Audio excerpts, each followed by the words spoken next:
O Band Cidade está de volta agora com informações das estradas. Atenção, motoristas. De hoje até quarta-feira, o trânsito vai sofrer pequenas interdições na Via Dutra, no trecho de Guaratinguetá. Os bloqueios de aproximadamente 15 minutos serão necessários para o içamento de 9 vigas de concreto para a construção de uma ponte sobre o rio São Gonçalo. Após a colocação das vigas, o tráfego na pista sentido São Paulo vai fluir pela faixa da esquerda. A operação ocorre entre 7 da manhã e 5 da tarde.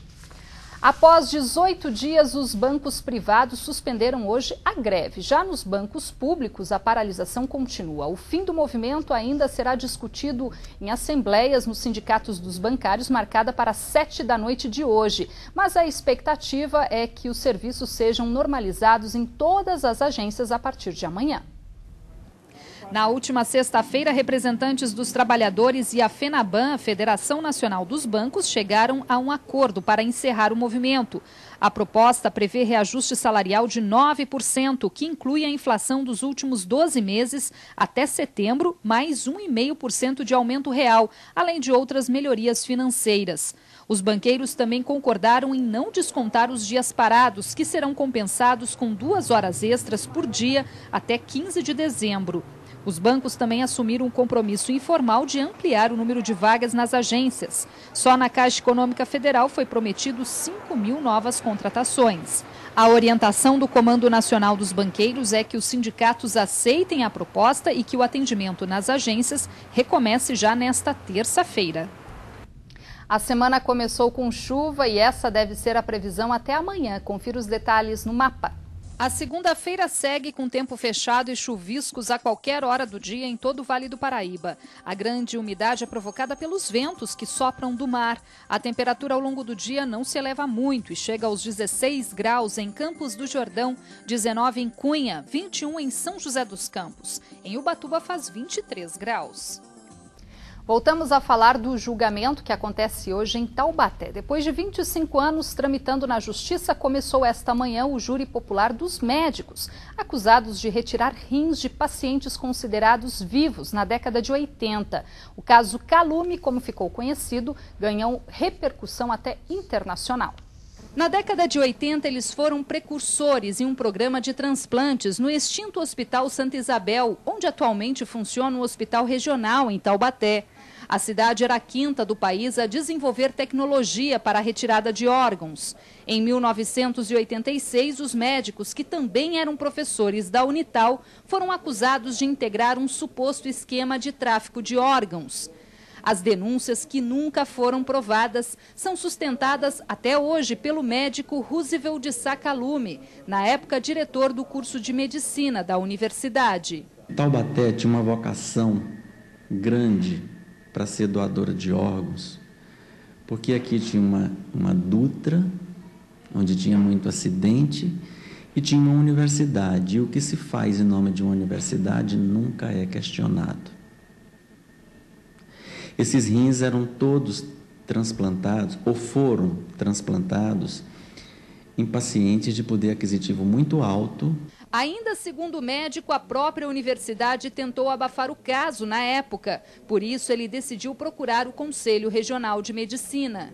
Nesta segunda-feira, os médicos vão sentar pela primeira vez no banco dos réus aqui no Fórum de Taubaté, acusados de homicídio doloso eventual, pois, segundo o processo, eles teriam antecipado a morte de 4 pacientes que tiveram os órgãos doados com autorização dos familiares entre setembro e dezembro de 1986. Perícias concluíram que estas pessoas não tinham o diagnóstico seguro de morte encefálica, que ampara as cirurgias para a retirada dos órgãos.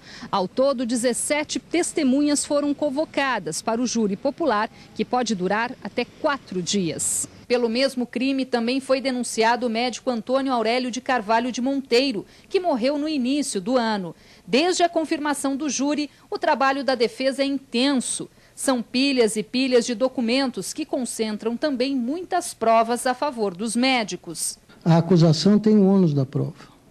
E como o crime de homicídio é matar alguém, e por alguém eu entendo ser vivo, produto da concepção da mulher, o Ministério Público teria que provar que as vítimas estavam vivas quando elas foram submetidas às nefrectomias. Não há nos autos prova alguma disso. Apesar das denúncias, os médicos negam qualquer irresponsabilidade no exercício da profissão.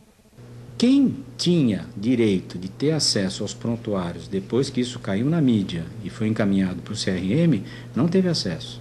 Eu não pude ter acesso porque os prontuários não estavam no hospital.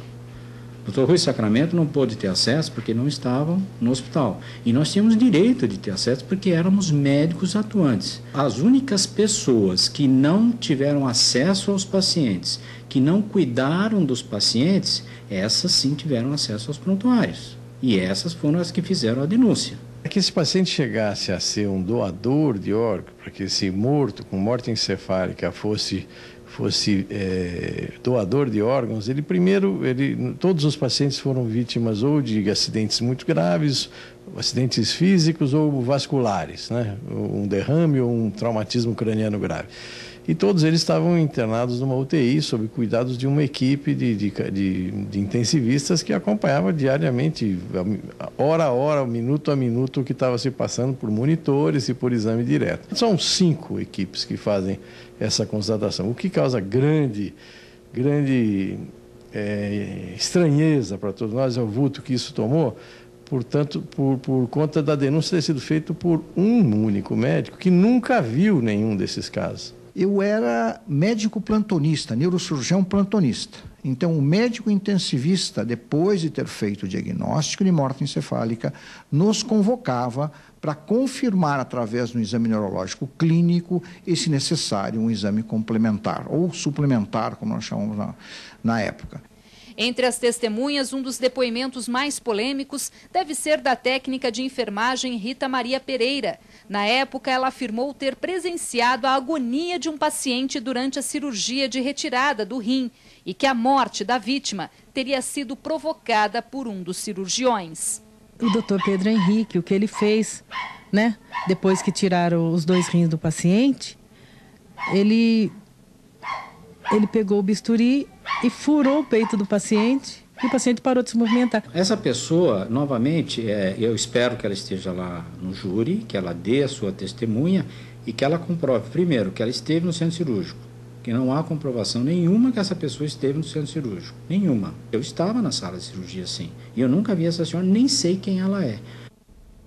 No próximo bloco, chuva reduz movimento durante o fim de semana no Santuário Nacional de Aparecidos. Detalhes já, agora hora certa, 1h.